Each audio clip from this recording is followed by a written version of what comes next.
Ben ici, on est venu plutôt pour échanger, canter, parler avec la population, le quartier de Géry, la population de vieux habitants, autour de la notion des écrans avec nos adolescents et la problématique que ça relève, mais aussi les choses positives, l'impact positif que ça peut avoir aussi pour nos adolescents et trouver ensemble des solutions par rapport à cette nouvelle façon d'agir, de fonctionner autour des écrans qui sont constamment autour de nous. Mais en gros, on a un peu fait une présentation assez didactique sous un format PowerPoint pour expliquer les bases en addiction, les bases, qu'est-ce qu'est l'addiction,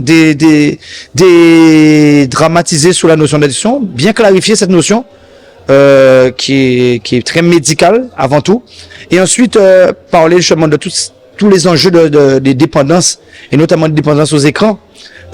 Finalement, ça concerne pas forcément que nos ados et nos enfants, mais ça concerne vraiment toute la population, parce que tout le monde est connecté, tout le monde est autour des écrans. Les écrans sont partout autour de nous. On a une pollution des écrans et ça c'est indéniable. Mais en même temps, on en a besoin pour notre confort, on en a besoin aussi pour la facilité de vie.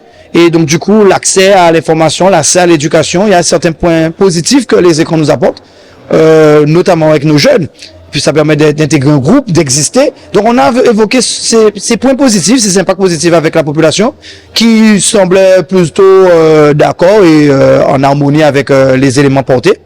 Et puis on a porté notre réflexion aussi sur les points négatifs que tout le monde connaît, on va pas forcément revenir, sur le manque de concentration, les troubles 10 qui sont en recrudescence, un taux de fatigabilité au niveau de nos jeunes, le taux de sommeil qui est impacté aussi.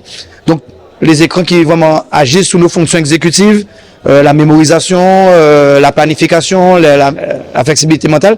Tous ces éléments ont été vus. Donc c'est des éléments techniques, théoriques, scientifiques qu'on a apportés à la population.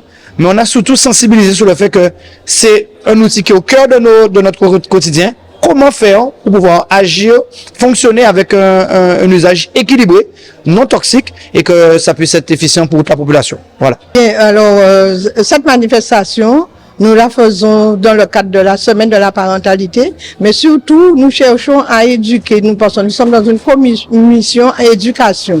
Donc, nous passons par tout ce qui génère des difficultés au sein de la société. Nous cherchons des thèmes et nous essayons de les porter devant le public et pour permettre une réflexion poussée, accrue au sein de la population et amener la discussion. Donc, cette année, nous avons choisi les écrans parce que c'est un sujet dont on entend parler souvent et qui pose des problèmes au niveau des écoles parce que les enseignants en parlent beaucoup, mais face au comportement des jeunes, des moins jeunes dans la société. Donc, on parle d'écran des jeunes. C'est vrai que les ados sont les premiers touchés, mais les parents aussi doivent s'interroger parce qu'ils ont eux aussi ce comportement qui quelquefois coupe les relations. Donc, nous voulions quand même porter un point sur ça, sachant que les écrans sont indispensables à la vie actuellement, mais savoir comment les utiliser et comment ne pas faire que cela devienne pour nous un point quand même trop négatif et trop porteur de problèmes dans la société. Donc voilà pourquoi nous sommes là aujourd'hui. Je suis très contente parce que nous avons, c'est vrai, nous avons fait la publicité, nous avons communiqué, mais nous sommes allés voir directement des parents aussi. Nous sommes allés chez eux, nous avons fait du porte-à-porte pour leur expliquer comment ça c'est important. Un problème qui paraît peut-être bénin, on n'a pas l'impression que ça porte préjudice, mais en écoutant là les spécialistes, parce que nous avons eu avec nous deux spécialistes, monsieur Cédric Thompson et monsieur Antoine, j'arrive à trouver monsieur Antoine, ce sont des éducateurs spécialisés et ils nous ont vraiment bien expliqué. J'ai senti que les parents étaient touchés, ils ont été touchés, on le ressentait dans les yeux, dans le regard. Donc, je suis contente quand même que cela ait pu porter ses fruits, non, mais quand même arriver quand même à toucher ce public.